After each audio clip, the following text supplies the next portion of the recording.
Okay, I think we are ready to go. So good morning, everyone. My name is Adrian Bodgerment, and I am a Senior Research Manager at CIRIA.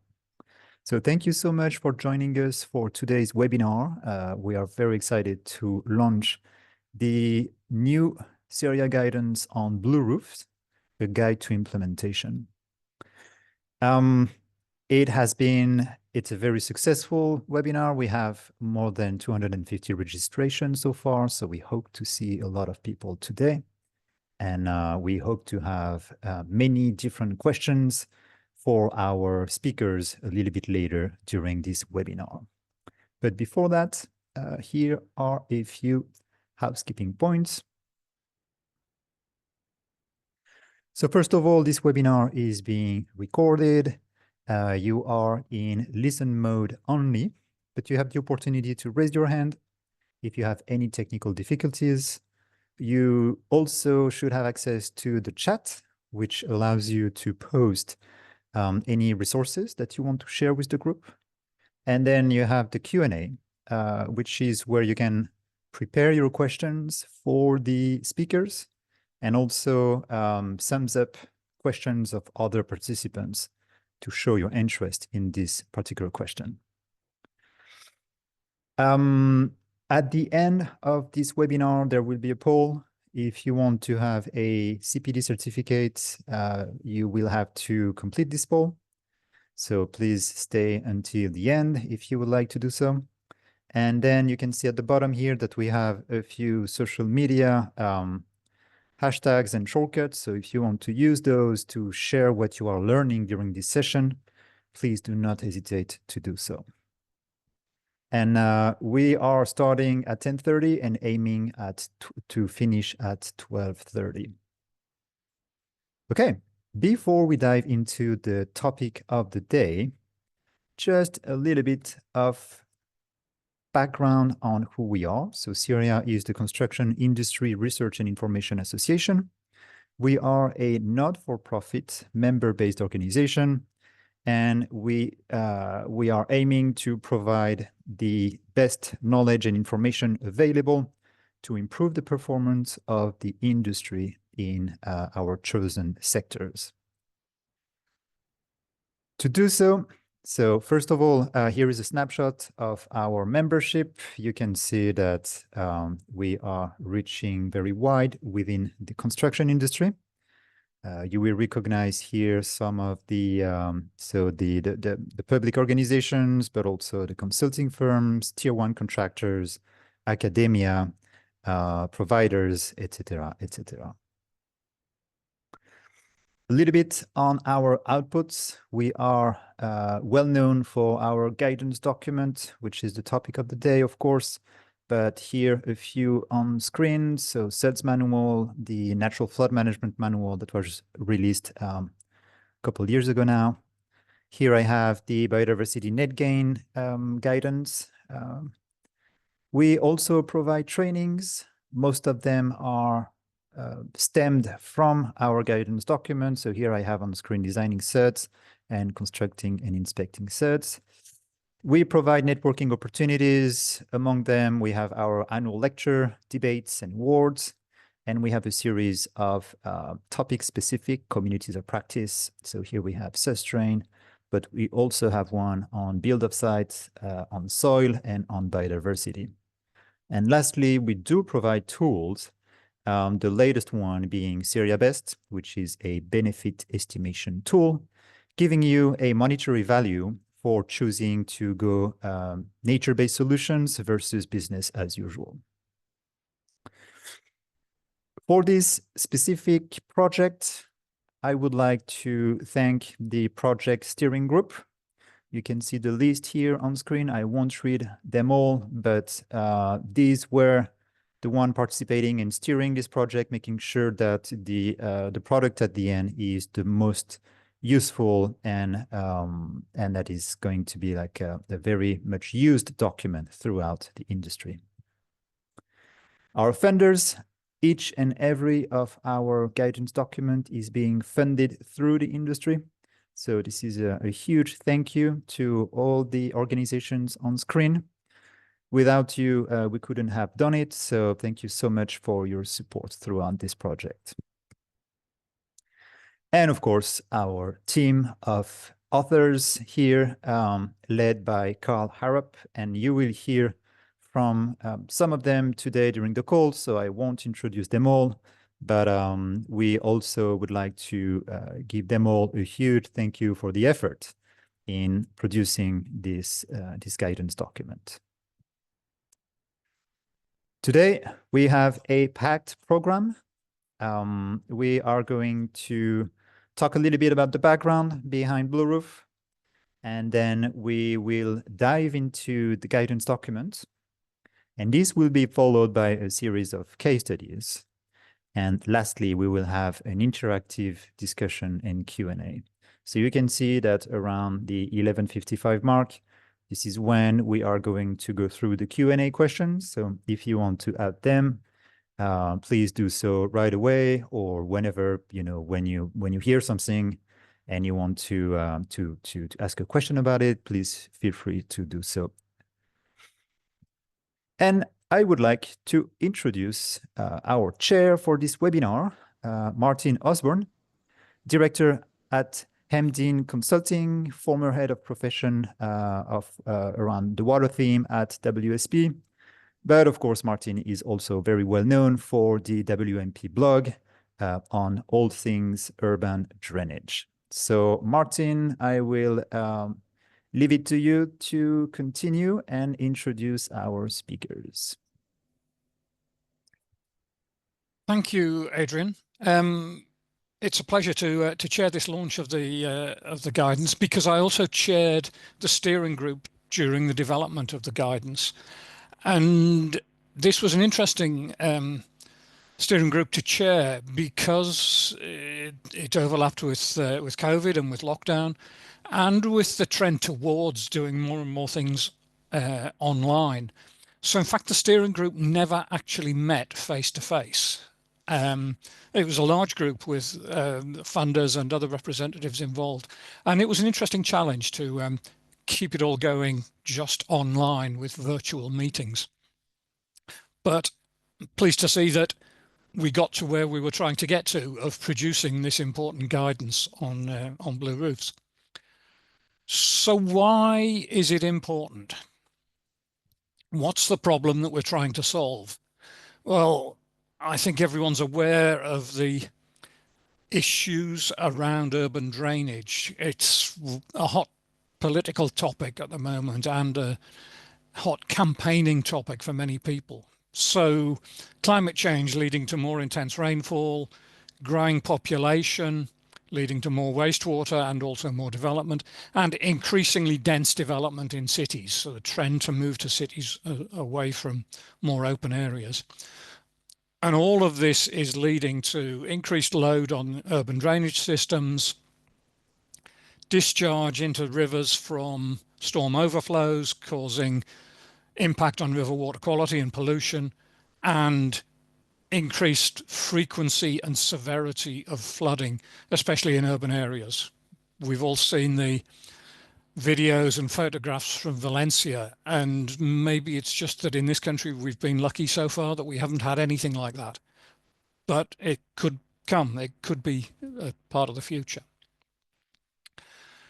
And I think everyone knows that the best solution to these issues is to deal with rainfall as close to where it falls as possible. So through reuse, through infiltration into the ground locally, or through attenuation before releasing it into a drainage system or into a watercourse. So we're all familiar with the concept of SuDS, and we want this to be used more, rather than just pouring lots of concrete to build big detention tanks on the sewerage system, because A, it's expensive, B, it's disruptive, and C, it's got a high carbon footprint, so it's making the problem worse by increasing climate change and the intensity of rainfall that's driving the problem in the first place. So we want to get towards sustainable drainage, but why particularly blue roofs as a part of sustainable drainage? And it helps to give us some sustainable drainage when some of the other alternatives aren't suitable for the particular location we're looking at. So the ideal perhaps is infiltration features to get the water soaked into the ground, but it takes space, it takes suitable ground conditions. It's not necessarily possible in very dense urban areas. The second choice might be surface storage, ponds, swales, attenuation basins. Again, it needs space, it needs open space, which ideally we do have, but again, in dense urban areas, we don't have the space available to do what we want with surface storage. And again, underground attenuation storage. So yes, it's pouring extra concrete, but it's got a cost of excavation and of construction. It can be difficult because of utility obstructions, avoiding all the underground facilities that are there.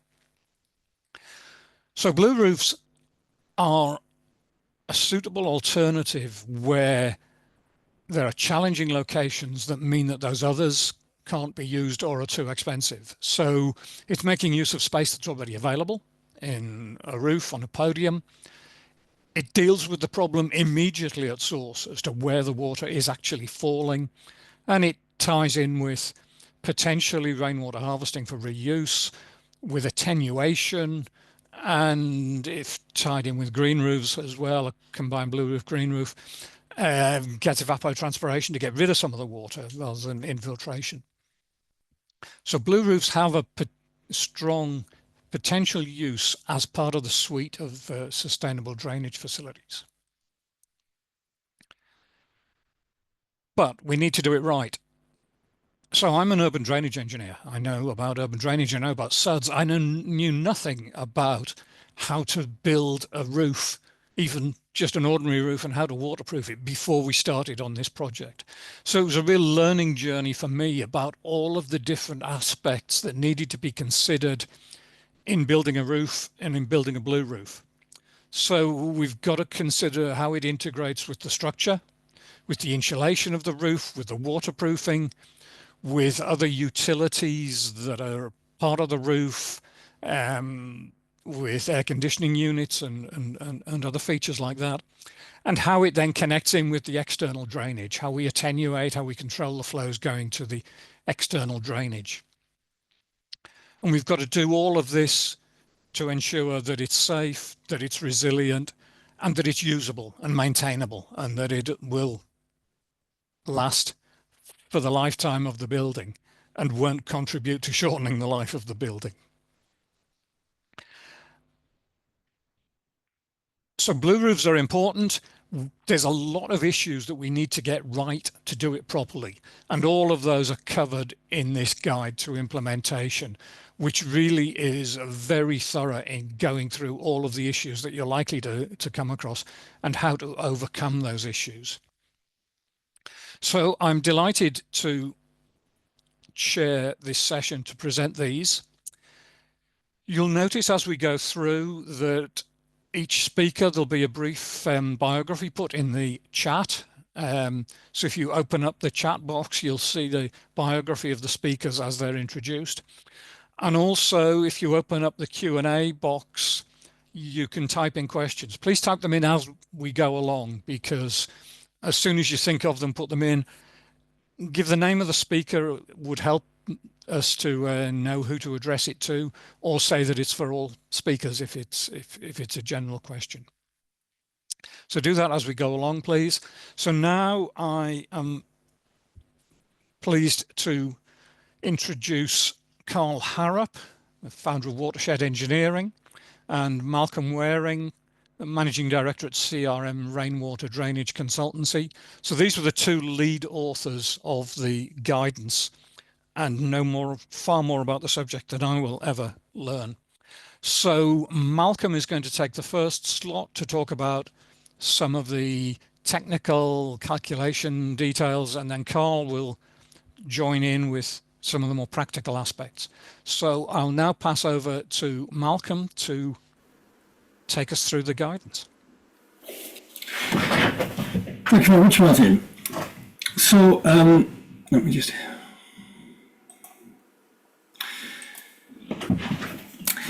Before the guidance was written, generally speaking, there was quite a lot of practice in this area, but lots of different companies were doing things in very different ways. So one of the key objectives of this guidance was to provide a level playing field, so everybody was working in a similar way and working with processes that we knew would be robust and reliable. And the guide gives you a lot of tips and guidance on how to do the design in a way that will produce the right outcome. So I'm going to go through some of the design and detailing type issues, and then Carl is going to pick up with some of the broader things that you might need to consider.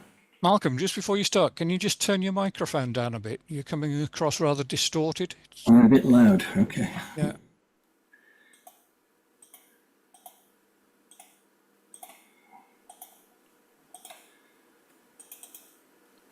Knows the answer to that. I'll try getting a bit further away from it. Is that any better? That's a bit better, yeah. Okay, I'll just sit a bit further away from it. Or talk quieter.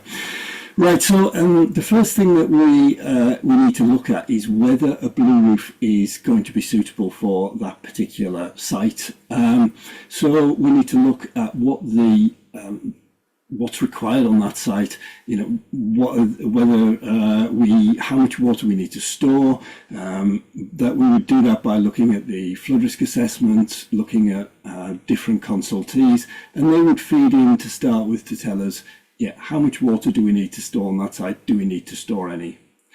We would then have to look at whether the proposed structure is suitable. So if the roof is at 30 degrees, then we're not going to be able to put a blue roof on it. Similarly, if the roof has got no particular structural strength, we are going to struggle to put a blue roof on it. Once we got past that stage, we need to look at the whole life costings and see, is this a suitable thing to do in this particular site? If you've got a large area of green space next to the building, then a blue roof might not be the most cost-effective way of providing the storage on that particular site. It's absolutely vital, and one of the things that came out of the study was, and the work, was the need to coordinate all of the activities to make sure the whole design team knew what they were doing and knew the impact of putting this blue roof on the structure. So everybody could buy into it, everybody could understand what was being demanded of them. And that would then go forward into a performance brief and design criteria, so that the specialists could then come in and do the designs that were needed for the blue roof.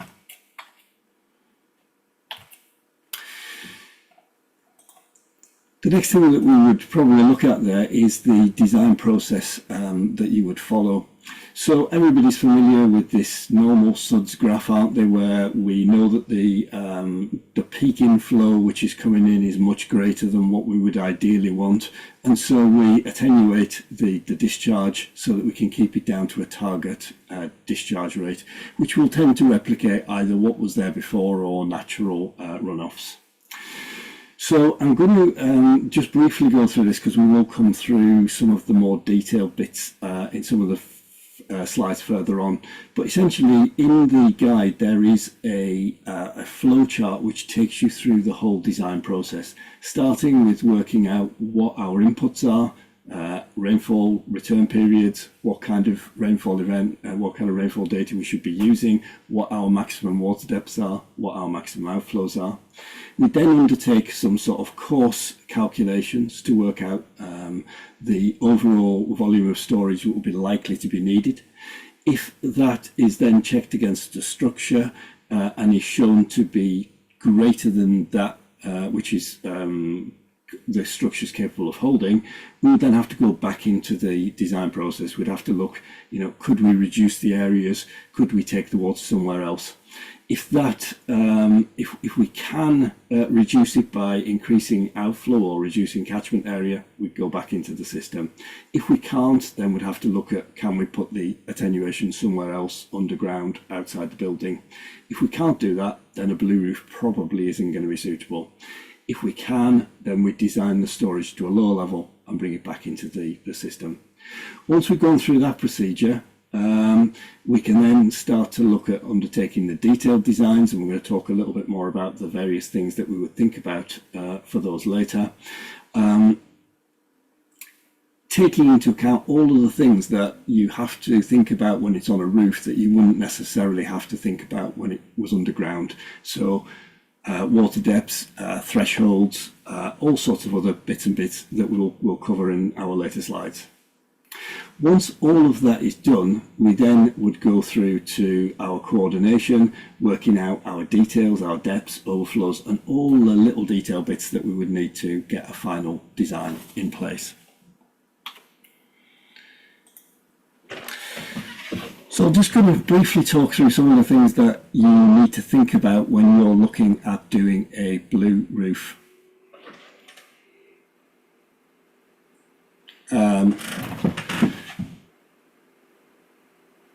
Right, sorry, we're still getting distortion. Apologies for that. We didn't get any of that earlier on in the when we tested it. When you're looking at the things that you're putting into the calculation system, firstly, we will be looking at rainfall. What kind of rainfall series we're going to use? Are we going to use the old FSR, which is a 1970s based rainfall system, or are we going to use the much more modern flood estimation handbook rainfall data? Most local authorities will now demand the flood estimation handbook is used. However, that comes with a cost. You have to buy the data separately. So some companies will use the cheaper, freely available for the course design, and then go to the more complicated rainfall data later. We need to think about climate change factors, how we allow for those, what climate change factor we need to put into there. We then have to think a little bit about our calculation methodologies. There are two ways of looking at this. Are we going to use fixed time scales, or are we going to use a system where we look at every time scale between 5 minutes and 48 hours? Doing a full sweep through it is more likely to pick up the absolute worst case, but it's simpler and easier to do just set time slots. The CIRIA guidance does give you an absolute minimum number of time slots you can use if you are going to do it in that fixed way. We also need to think about half empty times. Are they suitable? You know, you have to half empty within a sensible period of time. We can never do full empty times because they tend to infinity, but we can make the half empty time work in a set parameter, and that is given in the guidance. We also need to look at how the outflow is working, and that can be a simple orifice, or some companies will have much more complicated orifices which will have had data collected for them and then will be used for the calculations.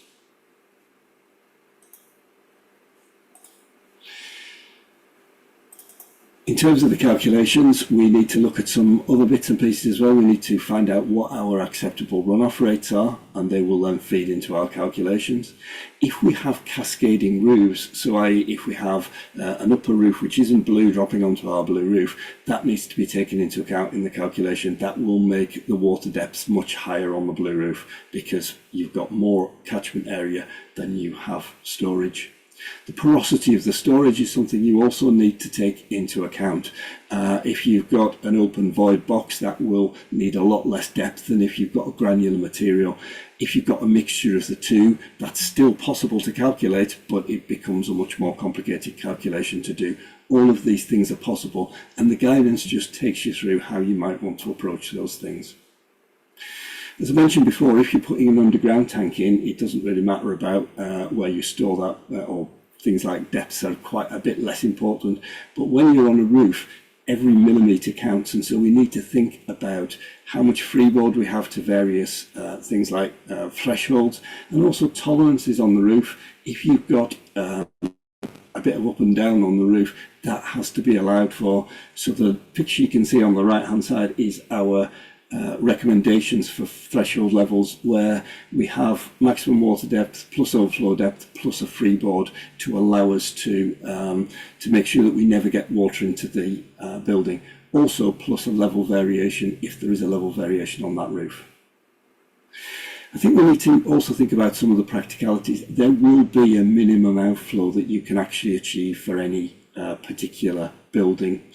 If you have too small a roof, then it may not be practical to put a blue roof on it, because the outflow is going to be so small you won't actually be able to control it. So if we're in the less than 10 square meters for a roof, you're probably going to struggle to make that a blue roof. There is also, in my view, a maximum sensible depth you can go to, because the structural implication and also the implication on the waterproofing just becomes something that you really, really need to think about whether that is going to be a workable solution.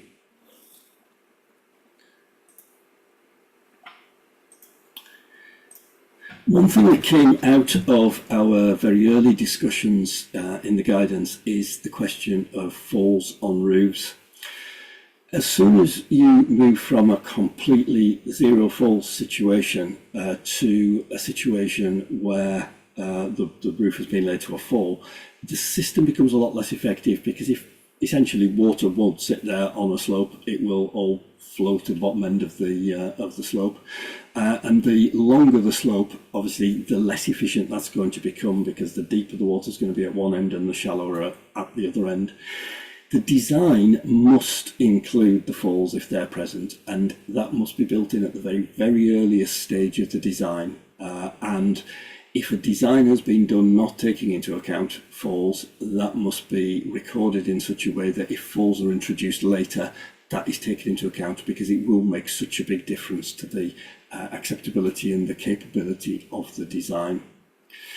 One thing that has caused a bit of confusion in this is when BS 6229 arrived, there was a bit of a confusion in a lot of people's minds between what was zero falls and what was 1 in 80, because there's a bit of terminology which doesn't actually say this but has been confused in a lot of people's minds, that 1 in 80 is equated to zero falls. Now, if you design something completely flat and then it has been installed at 1 in 80, for a normal roof that makes no difference whatsoever, but for a blue roof it can make a huge difference to whether it works or not. So you do have to be very, very careful that if there are any falls on the roof at all, they are taken into account. The other thing to think about is that if you do have a laid falls roof, the loadings will not be uniform, so that has to be presented to the structural engineer. Also, it is a peak, not an average on the walls, so you need to think about that peak level and how it works.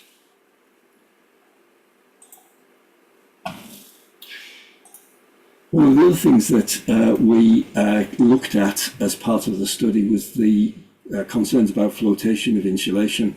If you've got insulation, if you've got the storage above the insulation in an inverted roof style, then unless the water flow reducing layer is absolutely watertight, which they inevitably won't be because they're not welded, water can get underneath the insulation, and once water gets under the insulation, even if it's only a tiny thin layer, it will start to lift the insulation. And the photograph you can see on the right hand side is some testing that was done as part of the research project to just see the effect of that, and it happens in the way you would expect, that with water underneath the insulation and everything above it just lifts. And we have provided guidance on what sort of loadings you'd need to put on top of the insulation to stop flotation being a risk there.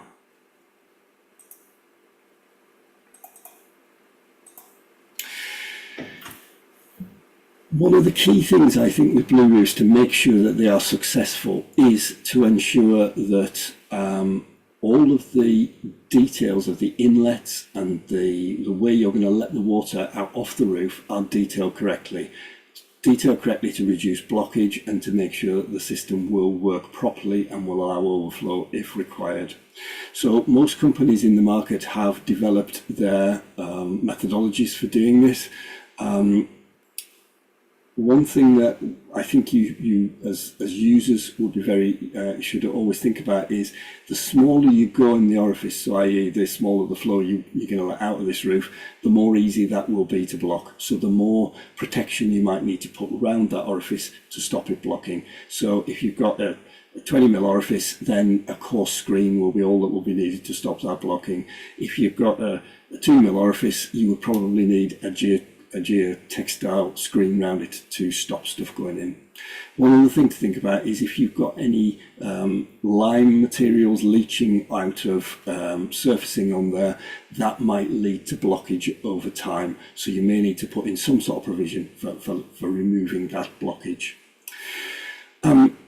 Overflows have to be provided on blue roofs, but they only need to be designed to category 1. The logic of that being that you will get a big flat layer of water on this roof, and so you don't need to provide any greater than Cat 1 protection on the roof.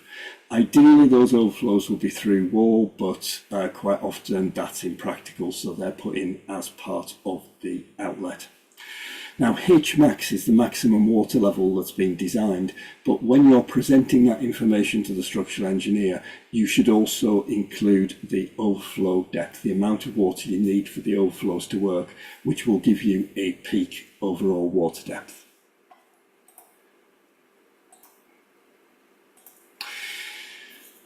As I mentioned before, the roof loadings can be quite severe, and one thing that's often forgotten about is the loadings on the vertical walls. You think, well, if we're storing all this water on the roof, there's going to be a horizontal downward loading on the roof. That's self-explanatory.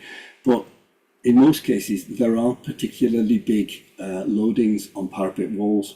With a blue roof, they can be quite large, and if you think about how much loading you'll get, it will be the whole of the depth of water there, including any insulation it's sat on. So that could easily be 300, 400, 500 millimeters of water pressing on the outside walls.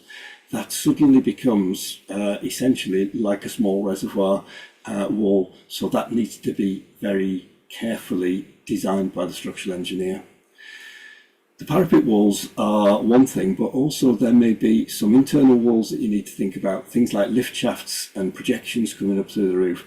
They may not be anywhere near as structurally capable as the outside parapet walls, but they will still be getting that hydrostatic loading pressing against them. So they still need to be designed very, very carefully to make sure they have enough capacity to take those loadings. As I mentioned before, the guide has a lot of detail in there, and it takes you through how you can design all of these aspects and the things you need to think about.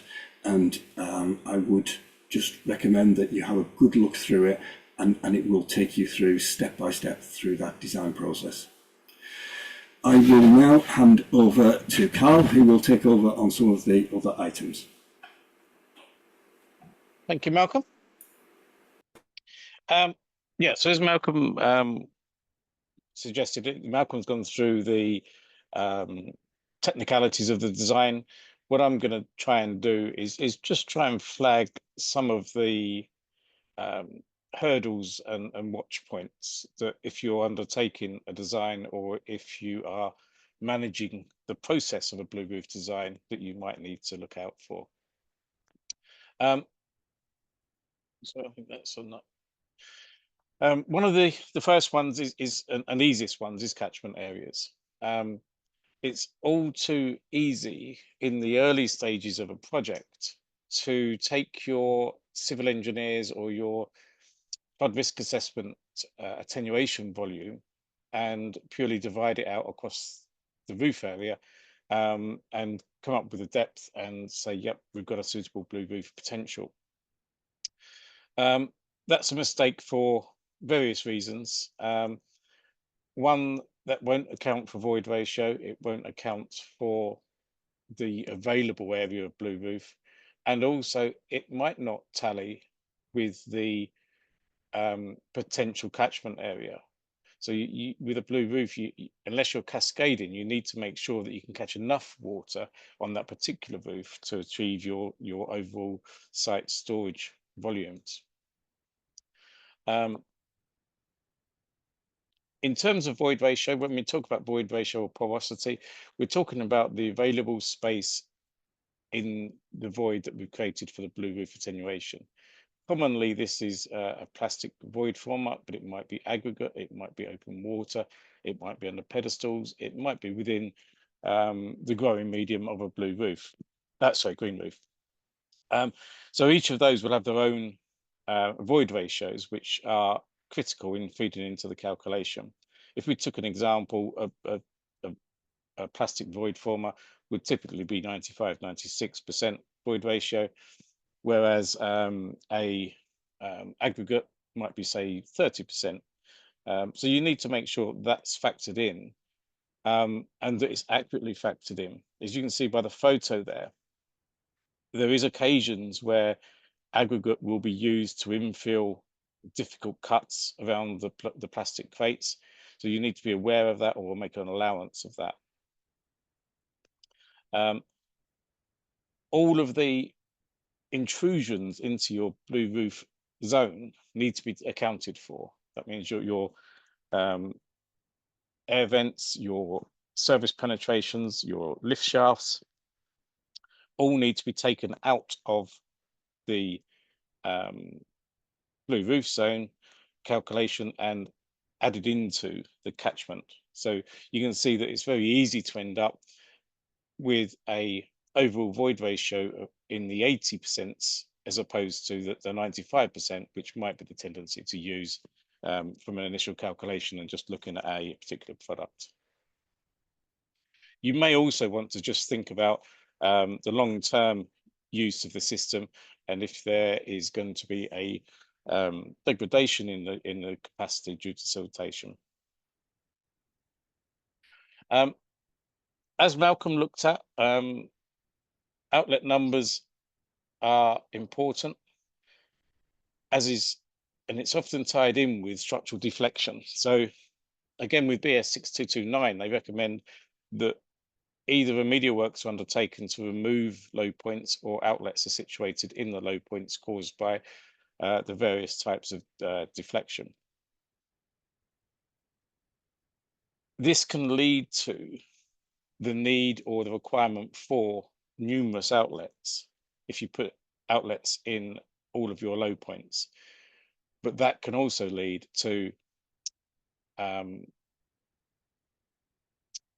orifices which are far too small to be practical on your design. So that all needs to be again accounted for and looked into with your overflow strategy in terms of the number of internal pipes, the size of the internal pipes, and also whether potential cost savings of a blue roof that you considered earlier will be eroded once you go through that process. So a blue roof zone can be, as we said earlier, it can be made from pedestals, it can be made from plastic voids, it can be all sorts of ways. But what we should remember is that there should be a clear and multi-directional flow within that zone. It's all too easy once you're on site and in the midst of construction for things like this photo to take place, where people, a service will get in first, a trade will get in first and run some cables or some ducts across the blue roof zone, and that will really hinder or destroy the performance of the blue roof. So you really need to follow it through all the way through from design and ensure that the construction team are fully aware of the principles and understand them, so that you end up with a system that does what you originally intended it to do.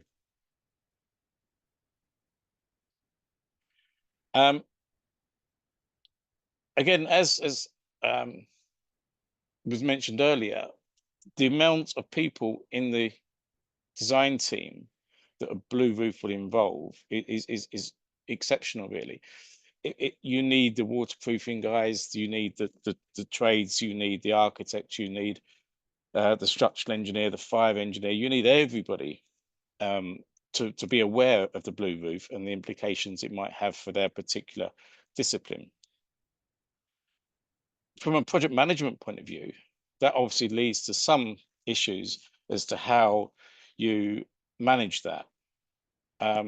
It's all too common, unfortunately, even with just rainwater designs, that there'll be a scope gap, and that can often be exaggerated once you're talking about a blue roof. So you need to understand who's going to be responsible for every single part of that process, and to make sure that your professional indemnity insurance is covered as needs. So you need to understand who's responsible for establishing the criteria for the blue roof. who's responsible for the design, who's responsible for the coordination, and then you need to provide a system that's installed in accordance with all of the requirements of the project.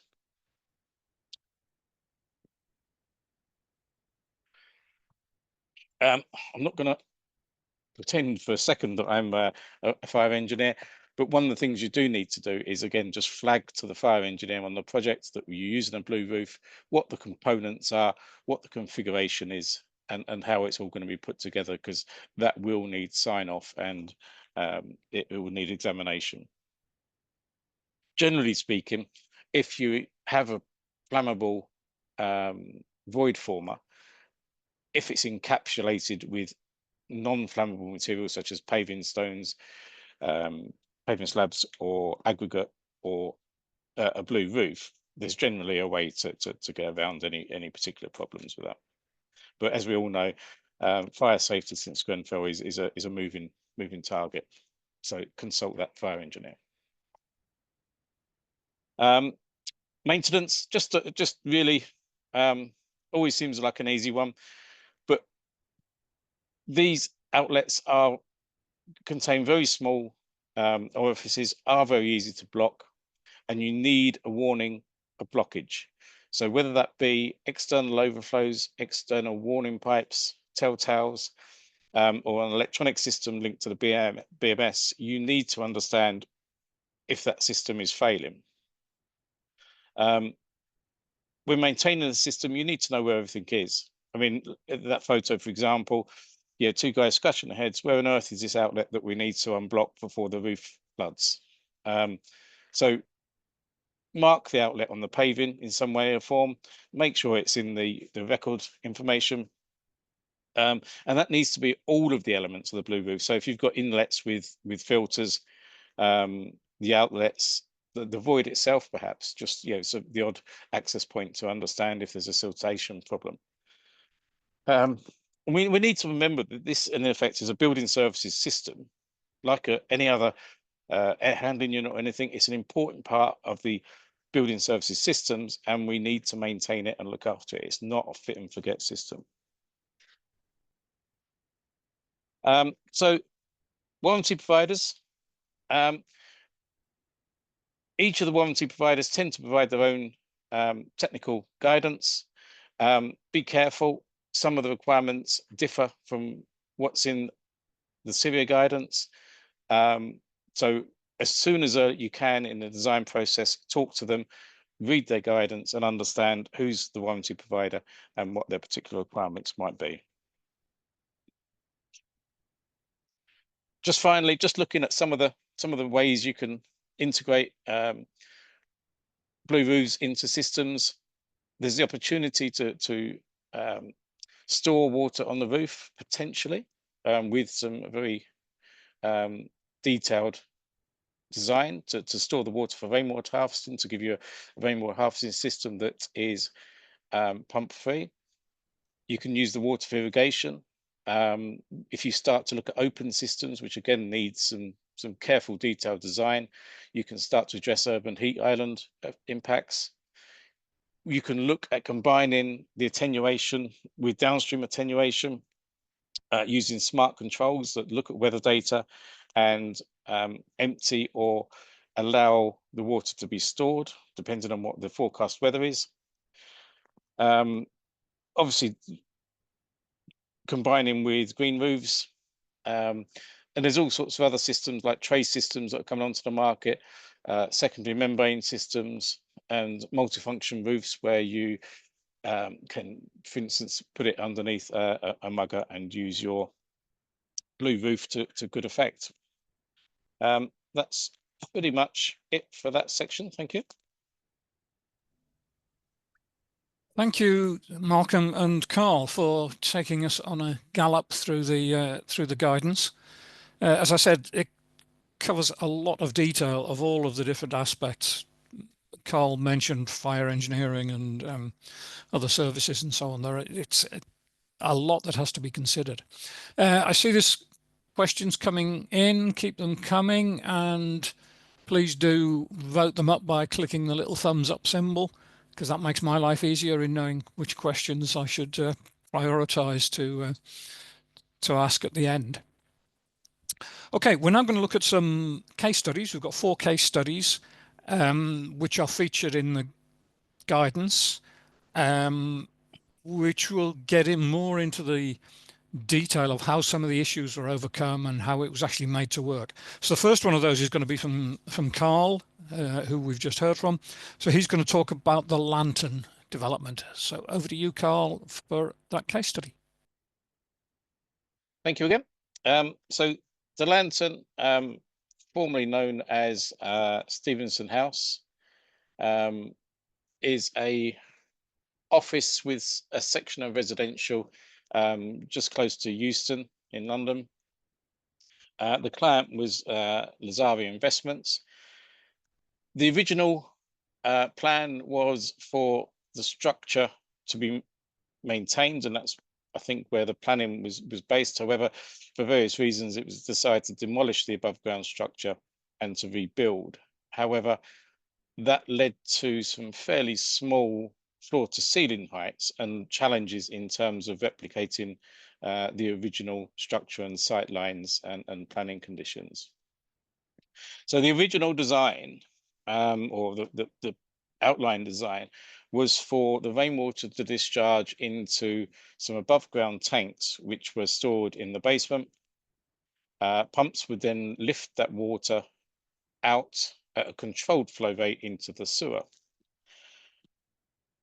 As the design progressed, I was concerned that the sustainability of that was poor, leaving the client with a building that had a permanent and ongoing demand for electricity to run the system. There was quite a high maintenance demand on that, and also there was the risk that if there was a power failure, you would then flood the building. So I felt uncomfortable with that and went back to the sustainability officer at Camden Council and discussed that with them and made a proposal that we would change to blue roofs. The problem we had, though, is because of these small floor to ceiling heights, we were limited as to where we could put blue roofs. And it turned out that we could only achieve the volume we required on the upper roof, level 8, and on one of the lower roofs at level 1. So this gave us some real challenges, and it meant there was a lot of cascading of water from upper roofs to lower roofs. So we went through that with the sustainability officer. Unfortunately, they agreed to increase the flow rates from the original planning of 5 litres a second up to 25 litres a second to allow us to develop a much more sustainable system that didn't use pumps. This was still a considerable saving. It was over a 50% decrease in the flow rate still on the building. And that's the way we developed the design. So on the upper roof, we had is a 100 mil storage void. So that just dealt with its own rainwater. All of the roofs between level 8 and level 1 cascaded down to the roof upon level 1. This obviously led to quite a large amount of water at that level, and we used a 300 millimeter deep blue roof at that point. So on the photo to the right there, you can actually see that there's the green roof that sits upon the blue roof, and below that is a 300 millimeter void, which acts as our blue roof, and successfully deals with the required floods. So yeah, that's basically the long and short of the project. Really, the challenges were getting that 300 mil void in. The structural engineer was fortunately quite accommodating, and it looks like a lovely job at the moment. So I think that's about it. Thank you, Martin.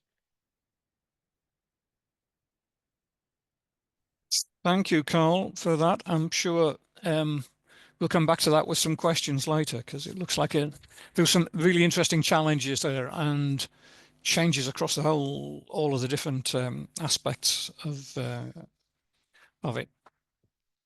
So the next case study is from Lee Warwick, the contract director at SEL Environmental. And he's talking about what was done at the Warrington Youth Zone. The case study in the guidance is actually a very similar one from a different youth zone, but Lee is going to talk about this one today. Over to you, Lee. Good morning, all. I'm just trying to see, I just can't get control of my screen at the moment.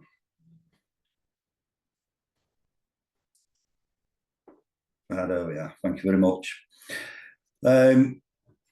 Warrington Youth Zone. The client for the youth zone required a pitch or kick pitch surface for children to play on, but they did not have the available space at ground level. The only available area they had was a proposed blue roof to the sports hall. So the question was asked, is it feasible to provide the blue roof storage as well as a sports facility on the roof? The pitch proposal had to meet two requirements: attenuate the required amount of runoff water, but also provide a level of performance for the proposed usage of the pitch. When carrying out the feasibility study, the considerations had to be: are there any planning restrictions?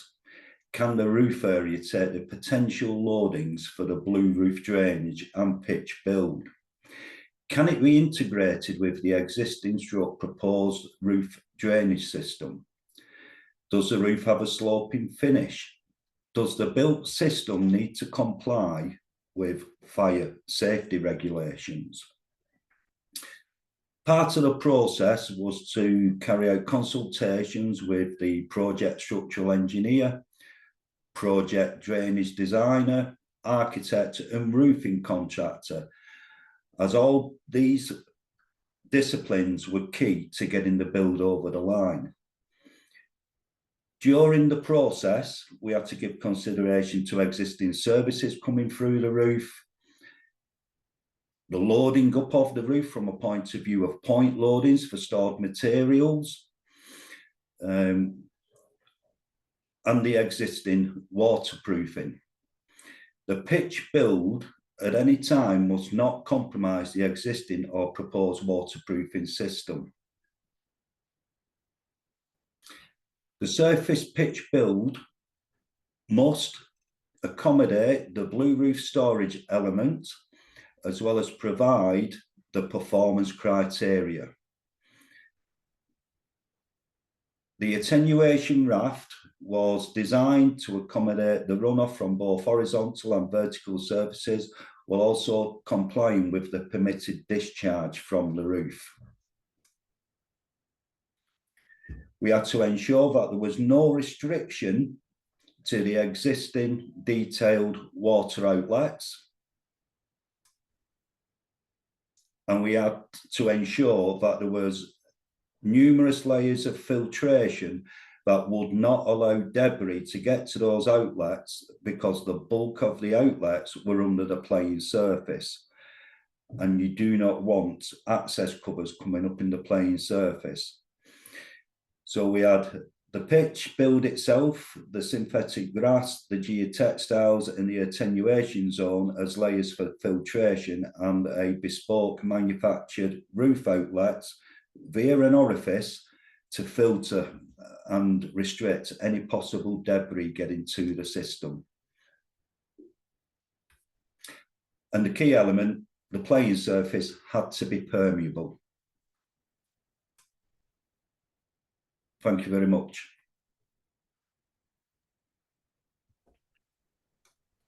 Thank you, Lee, for that one. An interesting project of putting a playing surface on top of a blue roof, on top of a building, and taking all of those different aspects into account. And yeah, the issue there of how do you mark where the outlets are and how do you get access to them for maintenance when it's under a playing surface that you can't have a discontinuity in is an interesting challenge. So thanks. Questions, please, for Lee. Type them into the box, please. Next, I'd like to welcome Aidan Davey, who's Regional Specification Manager at ACO Building Drainage. And he's going to talk about the Madani Girls' School project. And I hope I've got the pronunciation right, because it's variously Madani and Madini in things I've seen written. So I hope it's right. Over to you, Aidan. Wonderful. Thanks very much then, Martin. Have I got control? Yes. No. Wonderful. Yeah. So thanks for the introduction again. I'm here to talk to you today about a blue roof playground installed at the Madani Girls' School project, which is a project that ACO was involved in. So first, just a little bit of a background on the project itself. So the Madani Girls' School is set within a Grade 2 listed Victorian building in Tower Hamlets, and they have been really successful in the last few years. They've got many more students coming, seeing significant growth in those numbers. So they've needed to actually extend their site in order to provide additional facilities such as a library, an IT suite, and a new sports hall to its facility. And one of the challenges that they faced was satisfying the planning conditions for the SuDS aspect. So this meant ensuring that the surface water would be discharged at an appropriate rate to prevent that downstream flooding. So as we talked about earlier, in urban environments, it's increasingly more difficult to find the below ground space to provide a traditional below ground attenuation system. And in this case, they found that the ground conditions were also quite poor, and that meant that it was ruled out as an option, as well as the additional cost and impact on the local community, where they'd have been removing the spoil from the site. So they decided that that was not a feasible solution for this project.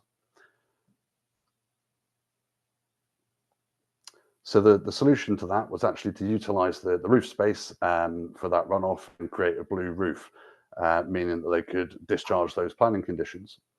So we've got some of the key criteria of this this roof shown on screen there. So an area of 255 square meters, a required depth of 85 millimeters, which allowed us overall to provide a storage volume of 19.5. And half drained down across the 24-hour period. So as you may have seen on the earlier slide, the area where this extension was going to be built happened to be right on the existing play area for the children. So in order to not lose that valuable outdoor play space, they decided to convert the roof space into a playground. So in order to do that, we needed a structure that was able to handle and accommodate the attenuation requirement while providing a suitable surface above and preventing anything from entering that system as well and causing some kind of blockages. So you can see here some of the components that were used on the project, so that the cellular attenuation storage itself, a flow control, which is combined of a roof outlet, a flow control device with an orifice that controls the rate of flow, and then access units so it can be accessed for maintenance once the build is complete. You'll also see that there's a filtration geotextile shown, which is part of the measures that we take to prevent siltation within the tank itself.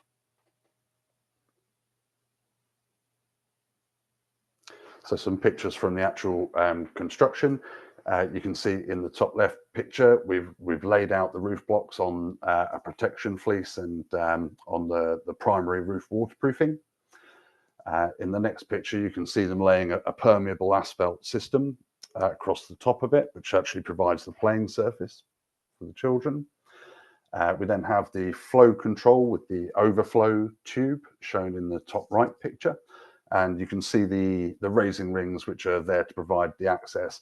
And you can actually see it in the bottom left picture, where it's actually been installed in a gravel margin, which means that you can easily access any of those components to clear it.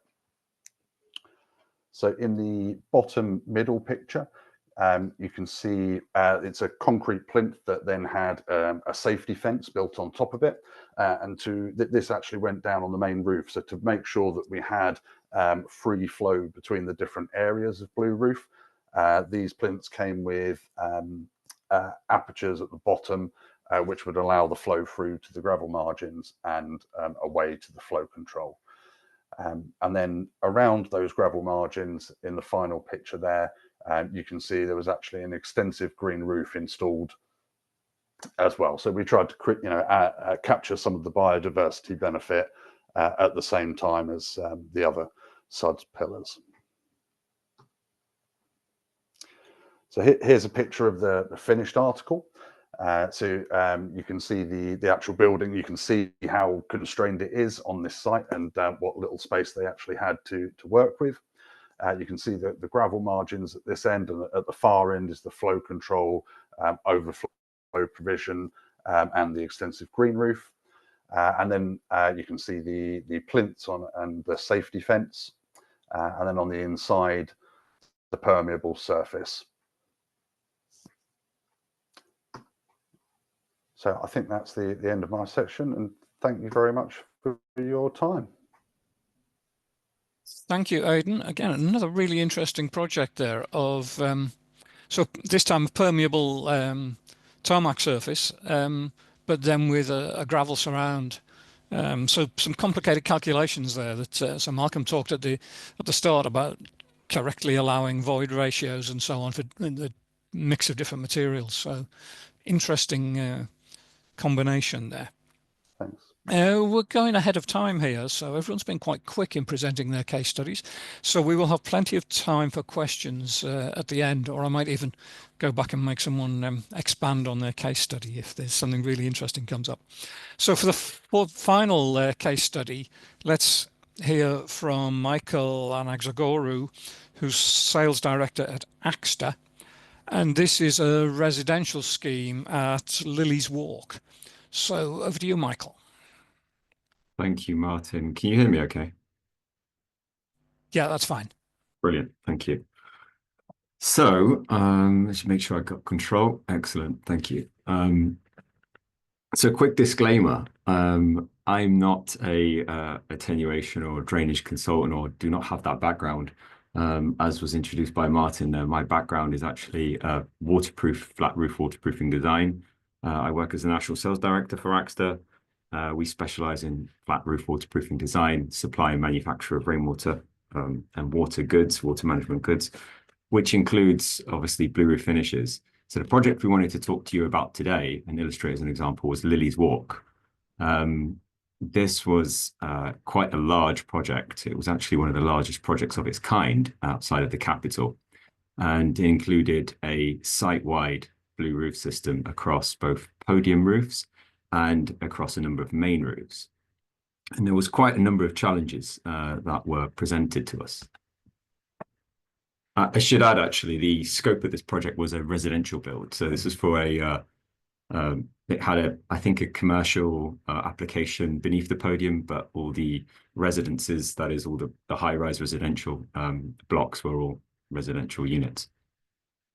So as it says on the screen here, the roof attenuation rate required was 7 litres per second across a 6,500 metre square roof.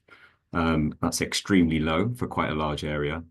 And we also had to tackle a very low U-value requirement of 0.1, which meant quite a demand on the thermal performance as well. So again, very cute design in terms of how we overcame that. There were challenges presented by the developer and also by the third-party insurer on the project, which required the design team, which we were part of, to help overcome. And one of them was actually achieving a positive discharge. That is to say, avoidance of backfalls. And after quite a challenging ongoing debate, the project team agreed to a design fall of 1 in 100, and the blue roof design, the attenuation calculation that is, was accommodated to include that. So we overcame quite a technical challenge with that particular item. Being flat roof waterproofing specialists, you know, one of the key things is consideration of the appropriate type of waterproofing. And not all waterproofing systems are always appropriate for all types of applications. So we used a combination of different systems. For example, on the podium, which was uninsulated, we used a structural hot melt waterproofing system, our Willatec Plus. But up on the main roofs, which were thermally insulated to achieve the 0.1 U value, we used a warm roof system, our forced dowel. And on top of the forced dowel waterproofing system, we used the Aqua Model blue roof crates. And on top of that, we also introduced a extensive living roof system to meet the green roof requirements as well. So in terms of the environmental impact, the design and implementation of the site-wide blue roof ensure the development's contribution to mitigating flood risk in the UK. It was modelled over a 1 in 100 year design storm event and future-proofed in terms of climatic change, including increases for predicted rainfall events. As I mentioned, one of the key things that were actually presented to us as another challenge during the construction build-out was the main roof needed to be watertight during its construction phase, that is like superstructure phase. So we not only deployed the hot melt structural waterproofing across the podium, but we also deployed it as the air vapor control layer, or the AVCL, up at the main roof levels. This helped ensure a really robust 7 millimeter thick structural hot melt waterproofing was applied at the AVCL stage. The insulation was installed in frame bonding. For those of you not familiar with frame bonding, it's approximately an area of 50 square meters and then encased or trapped, so that in the event of any potential water ingress through the primary waterproofing layer, it would be contained within a very small remediation zone. And then we use the forced dowel warm roof membrane system above the insulation, and again providing a robust 8 millimeter thick waterproofing. As part of any of these types of installation works, again coming from a waterproofing perspective, checks, quality assurance checks at all stages, including AVCL, insulation, waterproofing, before sign off, and then obviously handover to the blue roofing elements, which are then installed and checked again before sign off, before finishes are applied, are crucial to a successful project outcome. That is all. Thank you very much, Martin. Thank you, Michael. We've got quite a lot of questions coming in, so I'll scan through those and sort out what order to do them in. But keep adding the questions and keep voting them up by clicking the thumbs up question. But I'll start with one of my own that just came from what Michael was talking about, but also something that that Aidan was talking about. So on both of those, there was a mixture of blue roof and green roof.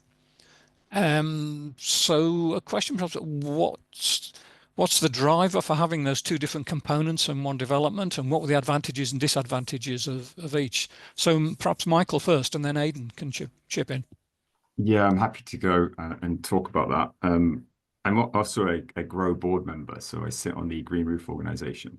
I mean, from a point of view of, there's a whole raft of benefits really from putting in a biodiverse green roof covering on top of a blue roof for just very basic, obvious things. I think it's one of the speakers mentioned earlier on, there's the natural evapotranspiration effect of a green roof. So you get natural, that is a nature-based attenuation effect from any living green roof.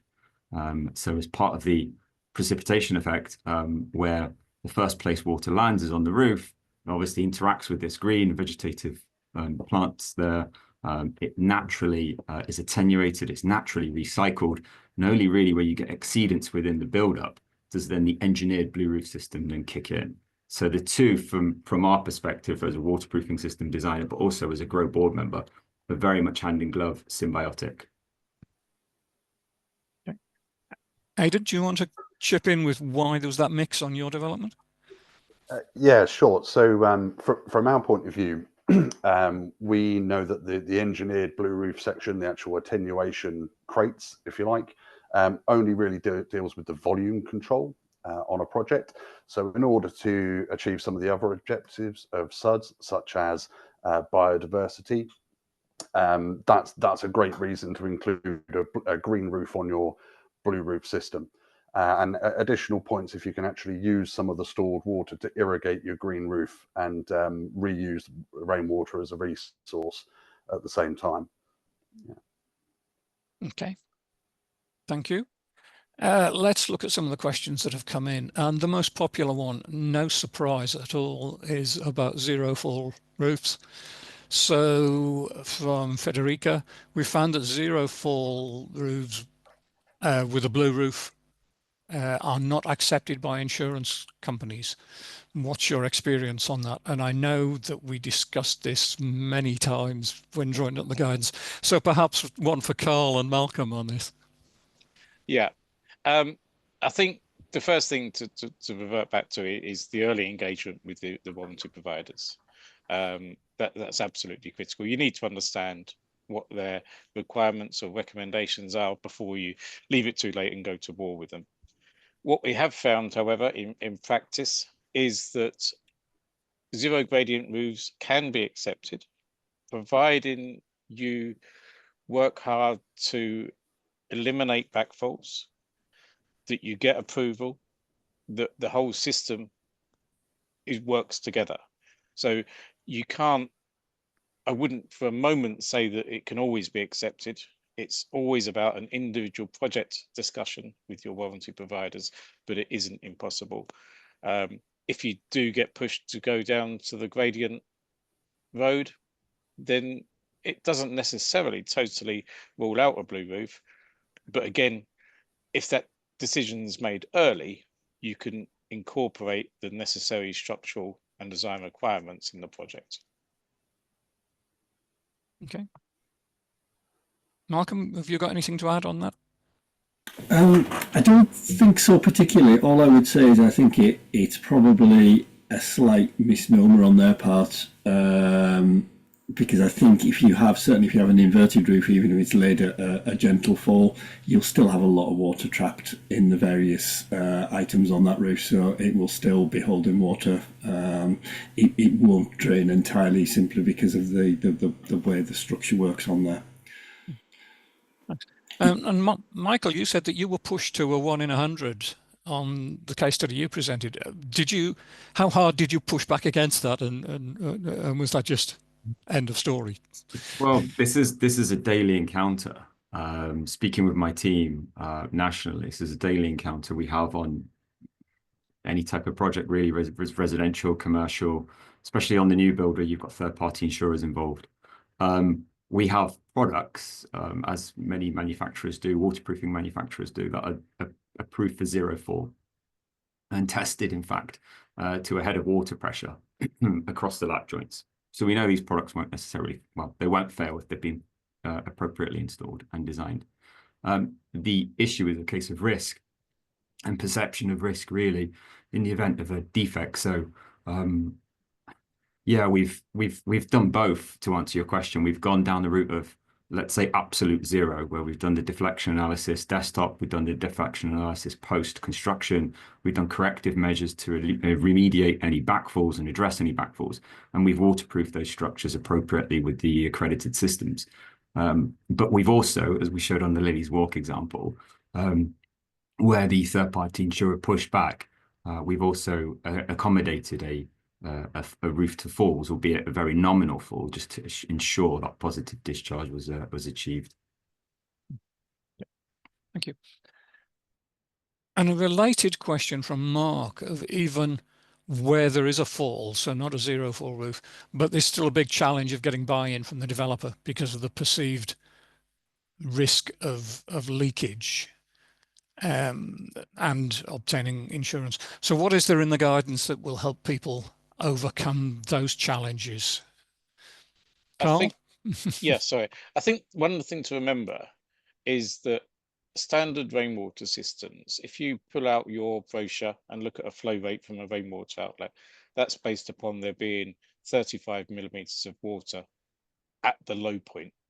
There will often be some sort of hydraulic gradient across that. So unwittingly, you've probably already got 40 plus millimeters of water on your roof. It's not untypical for blue roofs to be designed around 60, 70 millimeters of water. So there isn't that big a step change if you actually understand how a traditional roof operates and performs. So it really is just a case of, as Michael was saying, making sure you've got the right products that are certified and tested for the right environment, and then there really shouldn't be a problem. Anyone else want to come in with that on how to present to a developer that it's not a risk? No? Okay, let's move on.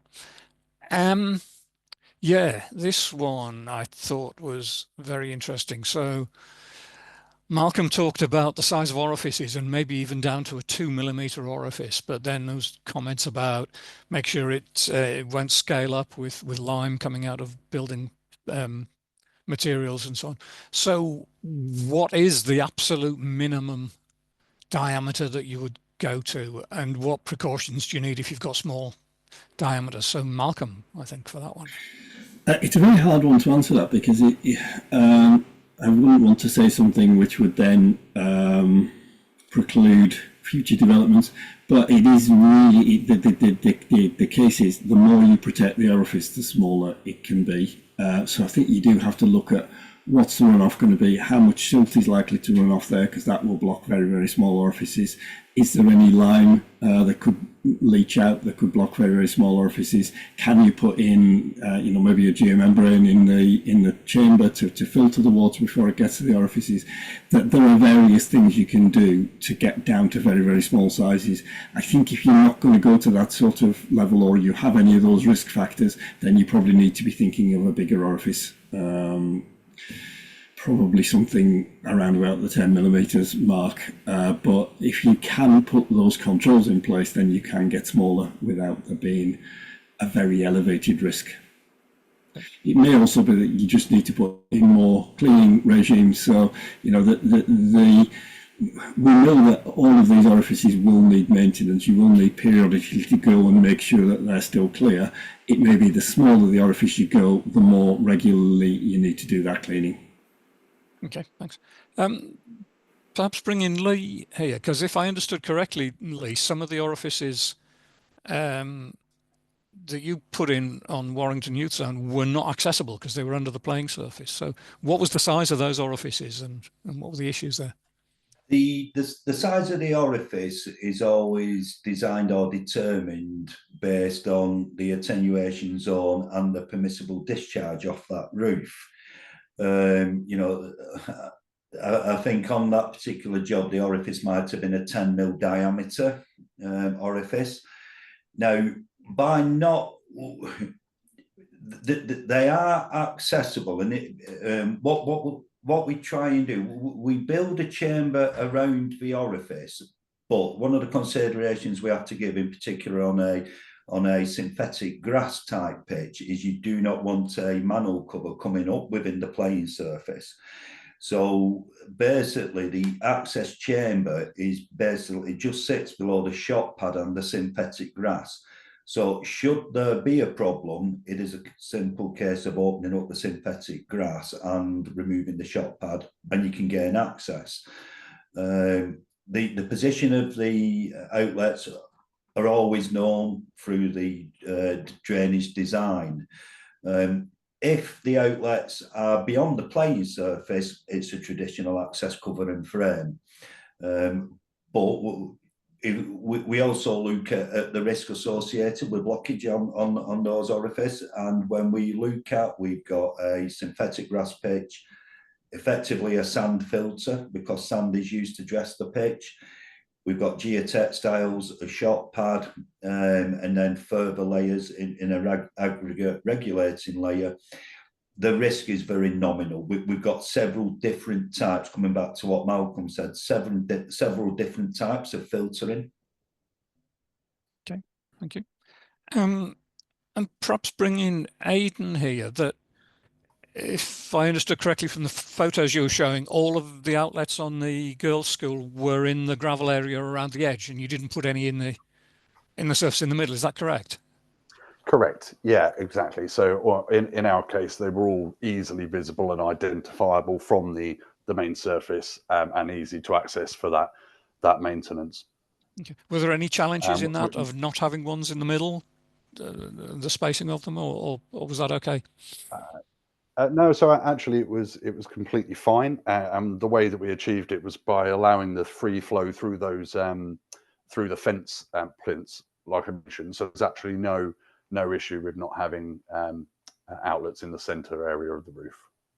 Okay. I mean, it's one of the beauties of a blue roof, in as much as if you picture a bath with a plug hole, it doesn't matter which end of the bath the plug hole is, you can put the outlets wherever suits you. So you can just actually locate them above mechanical risers, for example, and make sure coordination of the ceiling void below much easier.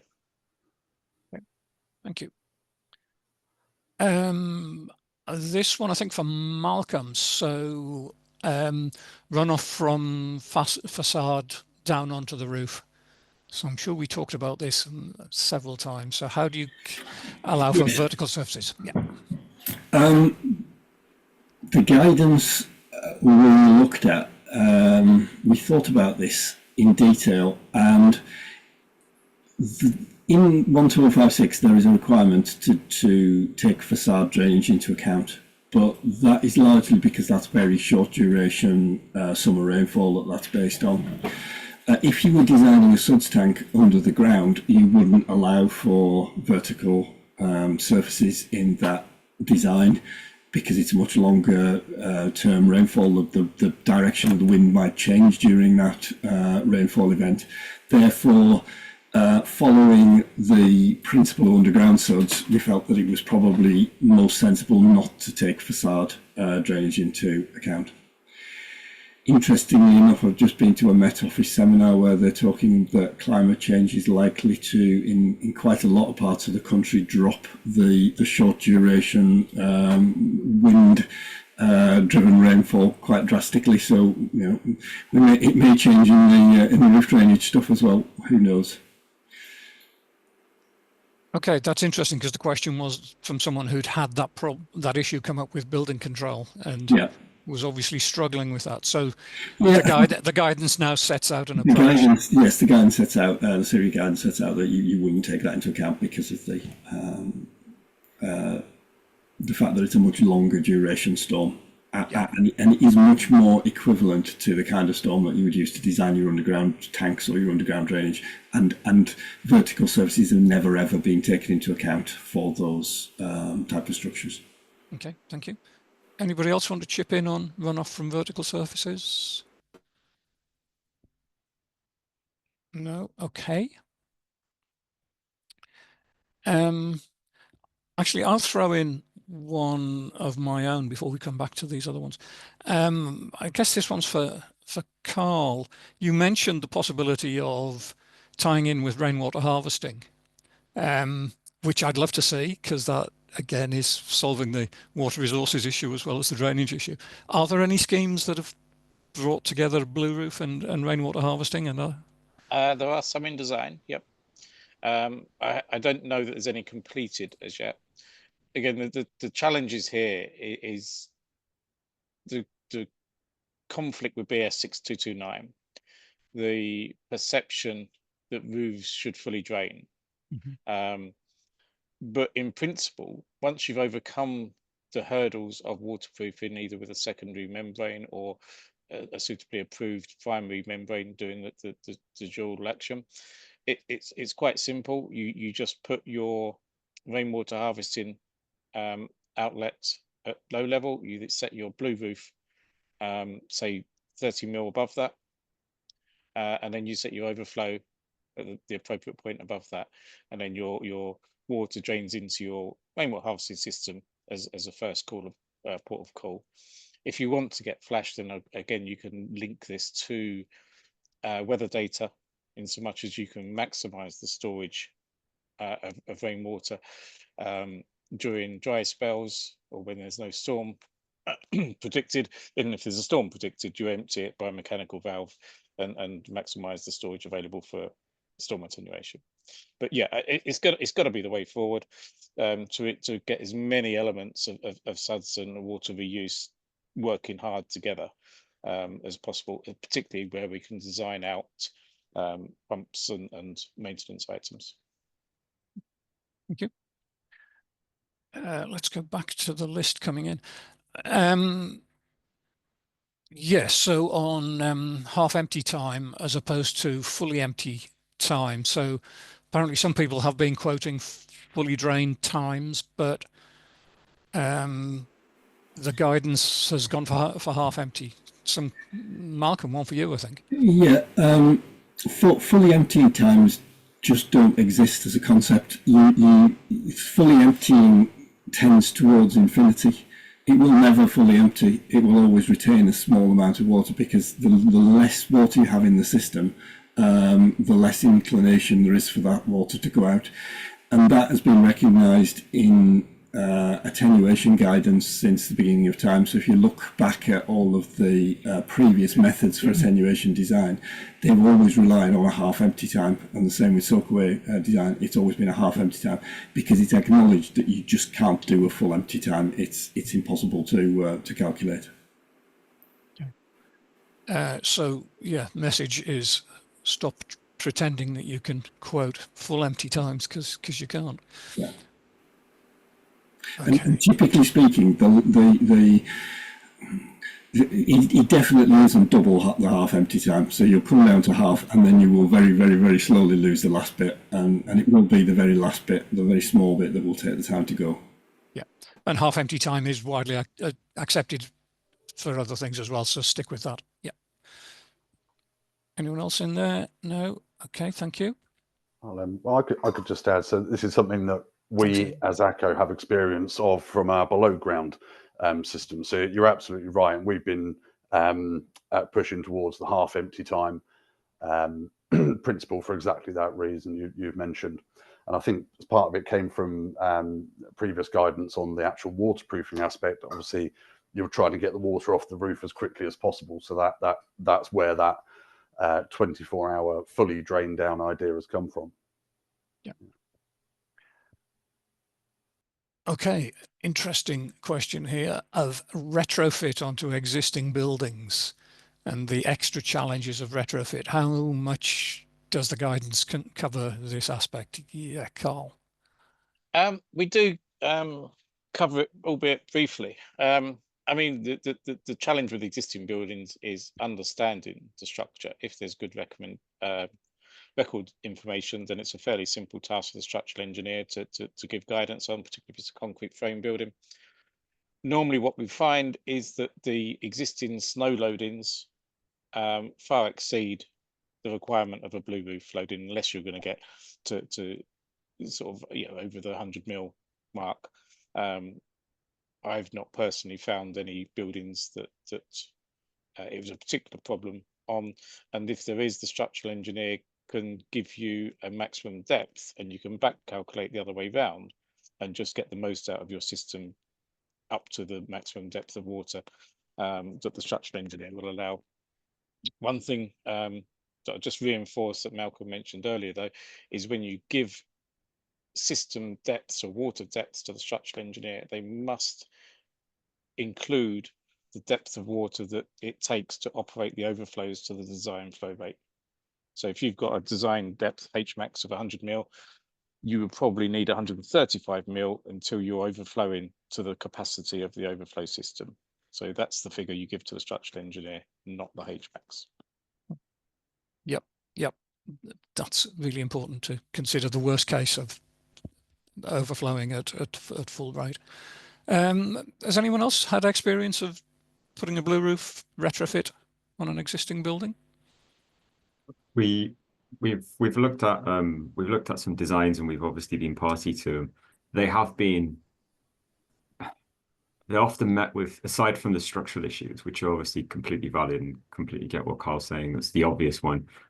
Slightly less obvious are things like encroachment on existing thresholds. Obviously, existing roofs have existing parameters, some of which may not be able to be accommodated if you're then introducing a buffer zone for a void former. So that's sometimes been an obstacle, and cost, unless there's a significant driver. You know, a lot of the drivers on new build are obviously coming through from planning, but obviously installing a blue roof retrospectively, it may not necessarily be the same driver. And so they'll be more tempted to go down compliance of building regulations, you know, Part L, thermal upgrades, spend the money that way rather than looking at attenuation. Okay. Those pressures might change. There was an interesting discussion at the Urban Drainage Conference last week on drivers for retrofit of SuDS, and I blogged on it this morning, and there seems to, you know, there is now already pressure to charge by the square meter for discharging runoff. It goes back to, sorry, Martin, go on, carry on. No, and you know that pressure is going to increase, so there'll be an extra financial push coming there, I think. Yes, Michael, go ahead.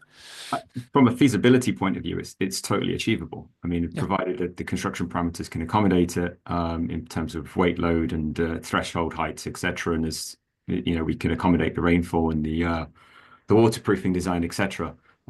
What to touch on Carl's point though about kind of future proofing and looking ahead. So rather than looking at our present issues and kind of seeing water as a problem and inconvenience, and we want to get rid of it as quickly as possible, and you know, rather than looking at that way, looking at it in terms of view of smart cities and how we proactively manage rainfall, whether it's in periods of potential drought or whether it's in periods of potential heavy rainfall, increased storm intensity and so on.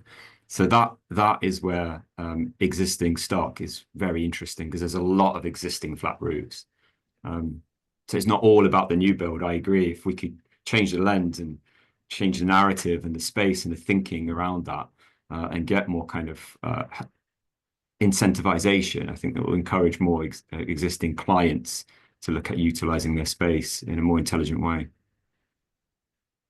Yeah, agreed. And we'll get there eventually, I think. There's a question that I do not understand the detail of, but I will try and read it out. Having a typical requirement of holding 5 to 10 litres of water on the roof, is typically done with 25mm drainage board over the void former, but the drainage board can prevent water getting down directly into the void. What's the best solution to that? Should it be a perforated board or a wicking effect of wrapping it with a geotextile? Do you want me to pick that one up? Yeah, thanks, Carl. I assume we mean where we've got a blue-green roof configuration. Yep. Perforating that layer is probably the best way to do it, or to leave gaps. Wicking, I'm always a little bit apprehensive of, because obviously if you're wicking water up from the blue roof to a growing zone, at the time with a half empty time of between 12 and 24 hours, at that point the green roof will be saturated and won't be requiring any wicking irrigation. And when it does need it and it's dried out, the blue roof will be empty. So that wicking element is I think a little bit of a misdemeanor. Whereas yes, you would just perforate your drainage board or leave gaps in your drainage board to allow the water through. Okay, thank you. So it was Dimitri that asked that. I hope that's answered your question, Dimitri. Come back with another question if it hasn't. And yeah, there's a response on the Q&A there as well. Thank you for that.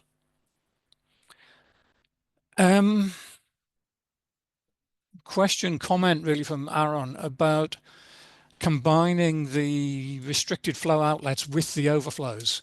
So then you've got a very large pipe taking a very small flow for most of the time. Is there an issue on self-cleansing and blockage risk? So should overflows be kept separate from the controlled outlets? Yeah, so if I did, let Malcolm go first, Carl. Yeah. who wants to go first, Carl? No, go for it. I would personally say that if you've got a vertical drop pipe running straight down through the building, I don't think it matters because it's not going to silt up. If you've got something that's running a long way across the building, then yes, it's a bigger risk. That said, I think the potential for debris loading in this kind of pipework is much, much lower than it would be, because you will have filtered it before it goes into the control device. So it should be, in theory, what gets through that control should be cleaner water with less tat in it. And then obviously if it does have an overflow, it'll wash that through. But yeah, if that is a concern, then it would be sensible to split the two out. Okay. Do we comment on self-cleansing velocities in the guidance, or is that? No. No, I don't think we thought it was an issue, did we? No. No. And also the thing to remember is that you'll be designing those pipes to a Cat 1 overflow scenario, not to a Cat 2 or 3 peak stormwater flow. So your pipes will be naturally smaller, albeit not as small if you just size them for your blue roof flow. And if I could just answer another question, which is a very short answer while I'm on that. Somebody had asked, is Cat 1 1 year? Yes, Cat 1 is always 1 year in my view. I should have been a bit more explicit about that, but Cat 1 is a 1 year storm. Thank you. Yeah. Here's an interesting question. So what's the scope for major developments requiring very large storage volumes, and how can we make it more appealing for this type of development? And someone commenting that high costs often mitigate against going for a blue-green roof on major developments. I would have thought it was easier because yes, you need a lot of storage, but it's spread out over a lot of roofs. So, yeah. So go for it. But yeah, Carl, do you want to come in on that? Yeah, I mean, the easiest way to save money on a blue roof is to have external overflows. If you're confident that any roof, but in particular blue roof, can have an exceedance or blockage event without structural damage or ingress to the building, then happy days. You can then downsize all of your internal rainwater pipes by probably a factor of 10. You can remove 90% of your underground drainage, and you can remove the need for large underground concrete tanks, which can be very expensive, especially if you're in contaminated land. So it depends on how you design the system. And again, I know we harp on about this, but early engagement, that the earlier in the project you talk to somebody that's got the relevant experience, the more likely you are to come out of the project with a cost saving scenario.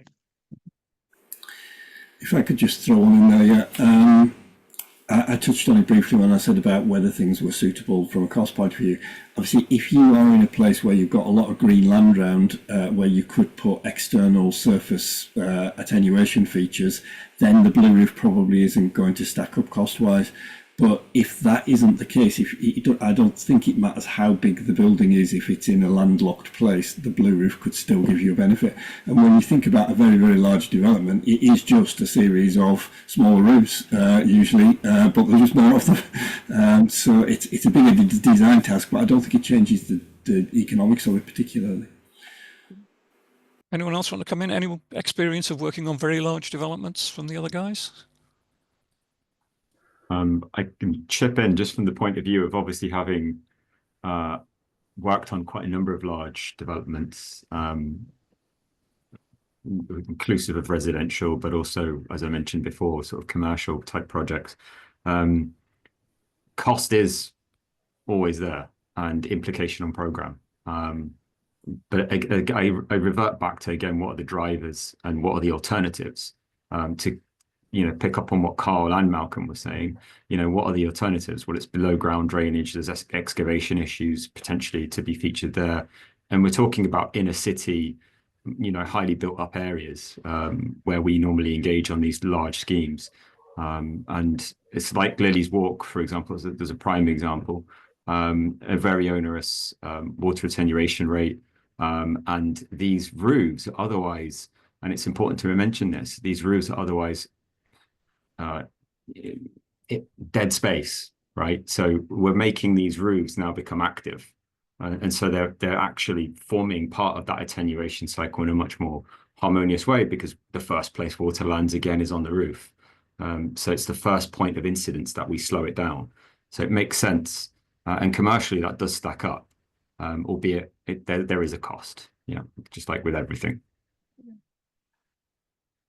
Okay, let's take this one. This is probably one for Carl. The lifespan of a blue roof and the individual components of a blue roof, how does that compare to the lifespan of the building? What allowance do you need to make for going in and redoing the whole blue roof? Yeah, a good one, but very difficult to answer. The first thing to say is by covering your primary waterproofing, you're extending the life of your primary waterproofing. It really does depend what you specify and what it is. If you've got a blue roof that is underneath pavers and not subject to extreme temperature change or extreme UV exposure, then it should be a good 30 plus years. It should match your waterproofing system. And when you specify a system, you really are looking to specify a system from waterproofing to surface level and not individual components. And that's one of the things the warranty providers will be looking to see, that it's a system that performs under fire and weather and aging conditions as a system and not as individual components. Okay. Michael, do you want to come in on lifespan of waterproofing?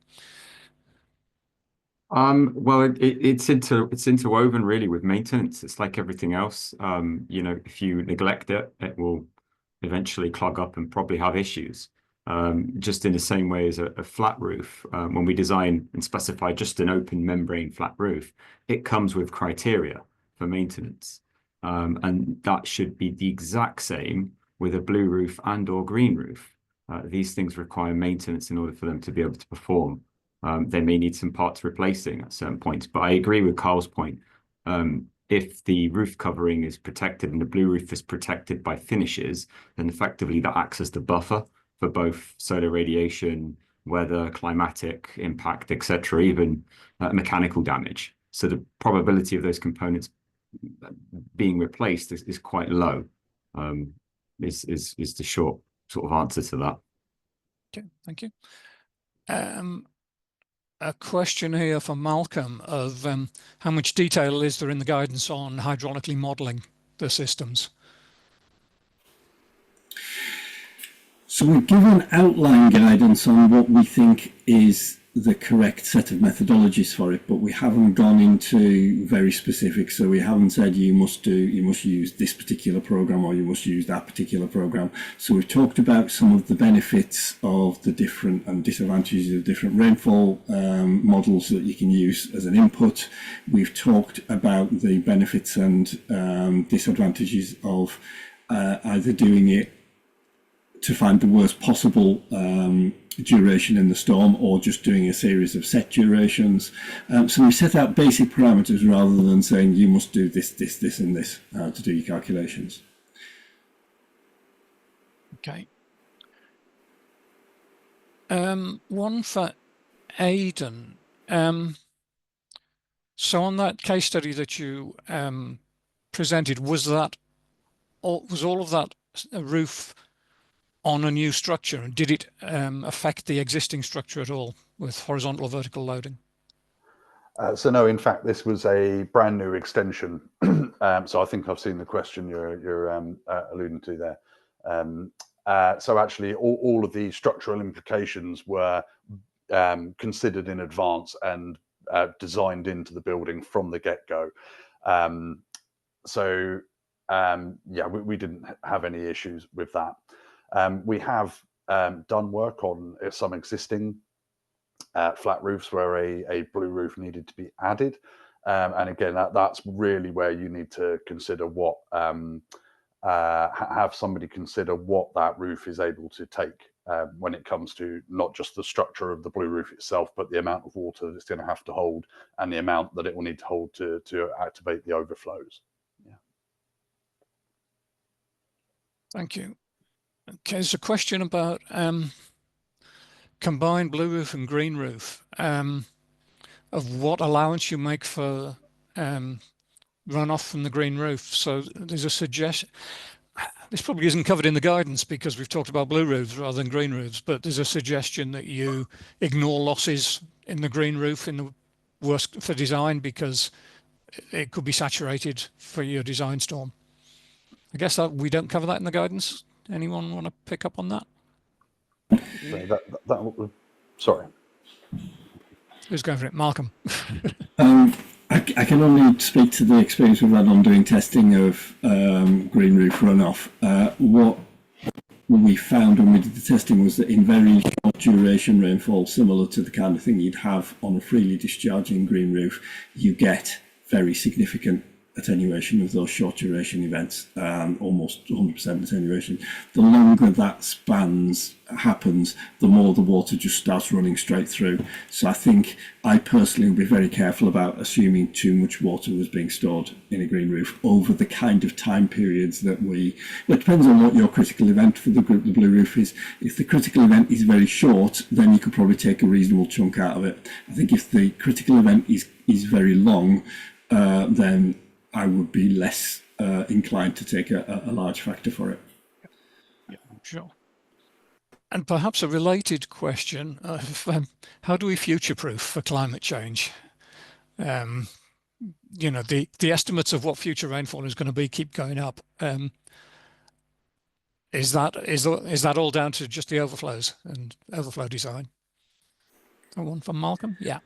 Well, I think we are already most designers are already building in quite hefty climate change factors on current rainfall. And if I could just answer another question while I'm on that. Somebody asked the question about, do you need to find out what the worst storm in the last 100 years was? No, that's not the way we do. The way we do rainfall design in the UK is it's all based on statistical probabilities of rainfall occurring.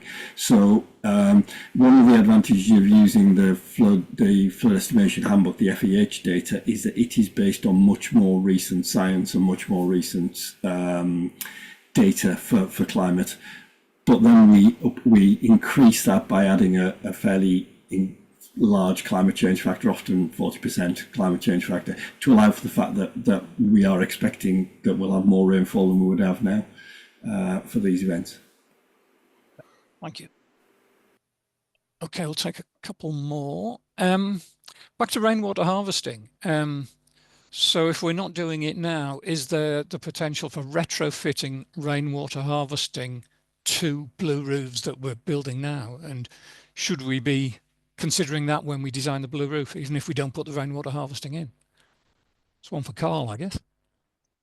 It's difficult because your threshold levels will all be fairly carefully set with the architect and in terms of the setting out.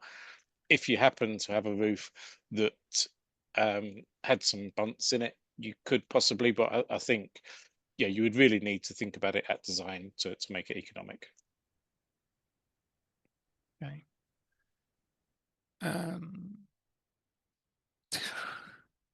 Good simple question, but I assume it's a very complicated answer. Is there an optimum fall for a blue roof? 0. It's a very easy answer. 0. Yeah. No. Okay. Yeah, blue roofs worked at their very best in the early days when they were put on hot melt completely flat roofs, and that has got to be the best solution. As soon as you move away from that, you start creating all sorts of problems with differential loadings, more water at one end than the other, and other things. So 0 is always going to be better. The steeper it gets, the less efficient it'll be. Okay.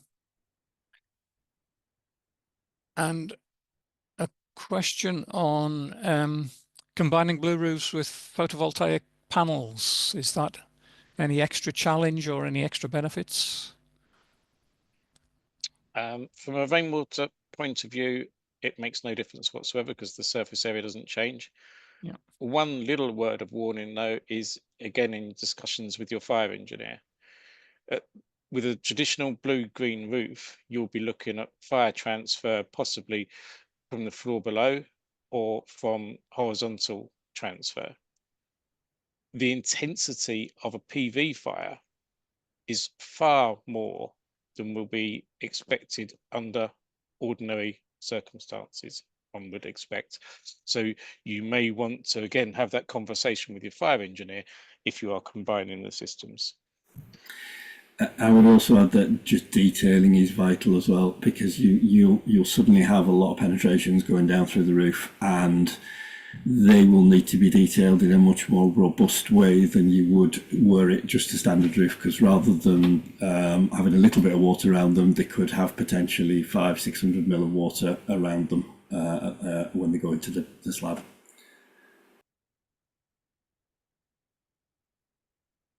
Okay.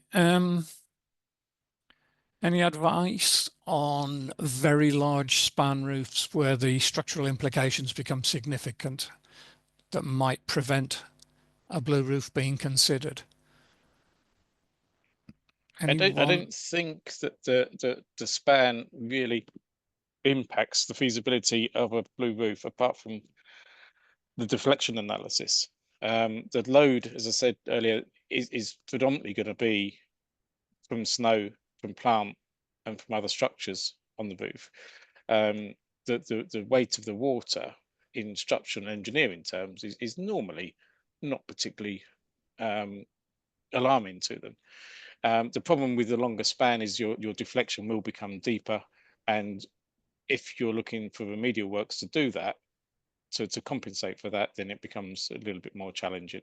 But it's all about deflection and residual water, which takes us all the way back to the warranty providers and how they accept that. The waterproofing system will have a BBA certificate for 0 falls, you would assume, in your design, and that would be happy having water on it for the entire life of its existence.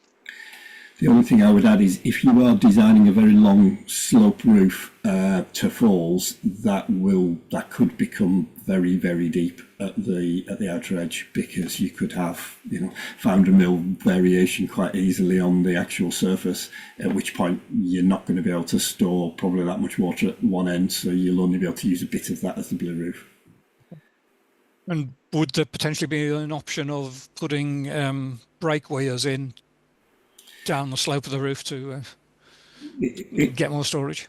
It is feasible, but that puts you a lot more control structures and in place. But yeah, it is something that you could think of. It would depend on exactly how your waterproofing worked as well, whether that was something that was possible to do. Could I chip in on that? Yeah, sure, Mike. Just on that subject, in terms of large span blue roofs, because both Carl and Malcolm raised really valid points. There is a use case for obviously deploying technology on site as well. That is like if not a traditional level survey, a 3D deck scan. So we can actually accurately map the floor of what is being built and take into account long-term deflection and look at this with a much more kind of scientific lens and rather than a speculative lens. And that helps allay some concern as well when it comes to the issue of 0 fall, absolute zero, these types of terminologies, etc. Yeah. Okay, last question, and it's one that interests me as well. I don't know the answer.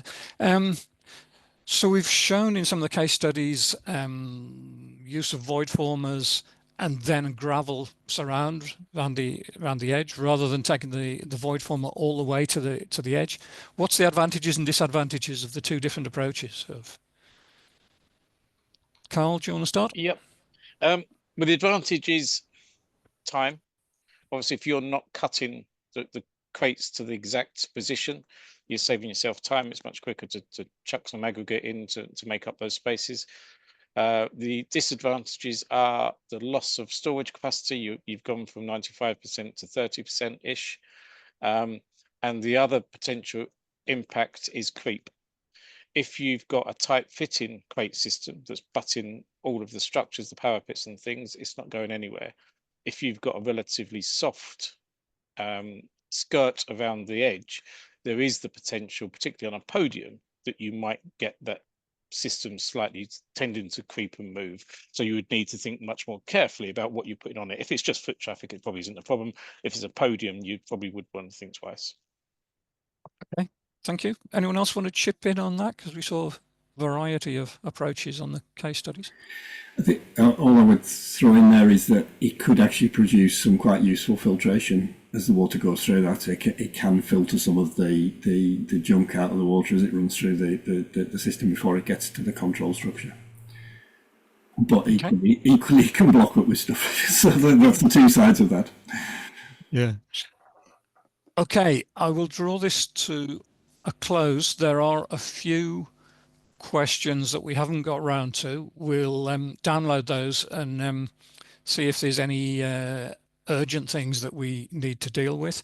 So thank you to Carl, Malcolm, Lee, Aidan, Michael for their presentations, and especially for being involved in the discussion and the Q&A there. That a lot of interesting questions came up, and I think we've shown that the guidance is going to answer lots of questions that people are going to come up with.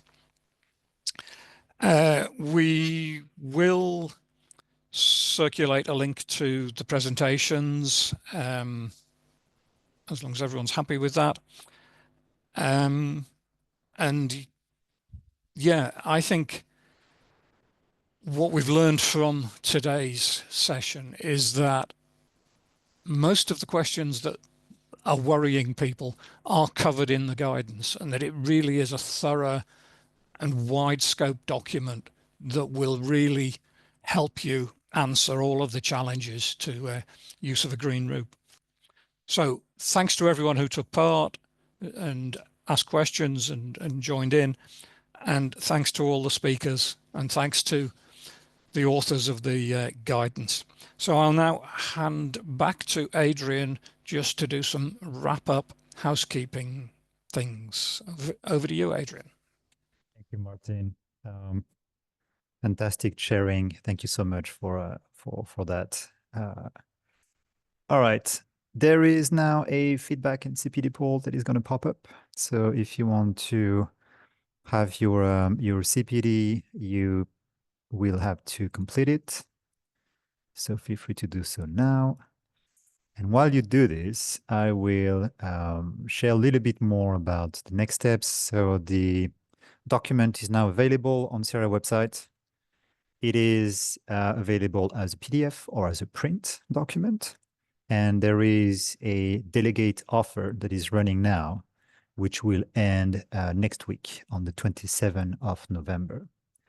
This delegate offer gives you 20% discount on both PDF and or printed copies.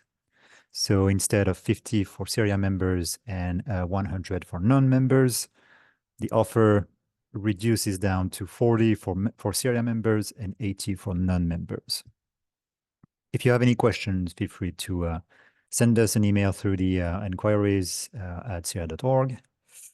And if you want to beneficiate from this offer, head over to the bookshop. So you can scan the QR code here, and then you can input this code after when you're at the checkout, C817. A heads up on a few upcoming events that might be of interest to you. So first of all, we will be at FloodX, which is 27 and 28 of November. We will have a stand over there, but also we are curating a series of SuDS related presentations throughout the conference. On both days, we will have SuDS experts who will come and talk about what they're doing, their achievements, roadblocks, opportunities, etc., etc. And the theme this year is how SuDS can unlock development. So we hope to see you there. It's a free show, so feel free to, you can register online and then you can show up on the day. So come say hi if you're around. Another interesting meeting that is upcoming is our 5th Blue Green Infrastructure Conference. The theme this year is too much water or not enough. and the blue-green infrastructure solutions that can help with that. This will be an in-person event on 10th of December, and head over to CIRIA.org to register for that. A little note on CIRIA Best. I mentioned it at the beginning of this presentation. If you want to have more information on this, this is an online tool to get monetary value in terms of the benefits of doing blue-green infrastructure versus work as usual. It's a very useful decision-making tool, and it is now map-based, which means that you can actually display on screen several projects and do a little bit of a scenario analysis on top of those. If interested, you can either head over to ciriabest.com, or you can scan this QR code, and you can also find this tool on ciria.org. And we have a 10% discount for CIRIA and SuDS members. We have two committees of practice. One is the SuDS, of course. So every year we run a SuDS Awards. Last year we were in Cardiff and it was Project Awards, and now we are gearing for a Champion Awards this year. If you have champions, people that are pushing the agenda on SuDS, that are going beyond the basic requirements, that are really championing this concept to their organizations, clients, whatever it is, this could be a really good candidate for a champion, SuDS Champion Award. So we will have more information on sudsrain.org in the coming weeks. And lastly, we have our biodiversity committee of practice, and we do also have awards every year. And we hope to open the awards, this new award cycle at the very beginning of the next year, and then we usually celebrate those in September. You can find more information on that on the CIRIA website. All right, and I think that is it for today. So I would like to give a huge thank you to our funders and supporters, and of course our speakers today. Big thank you to our chair. And if you have any questions on this guide or anything, feel free to drop us a line. So thank you so much, and I wish you a great rest of the day.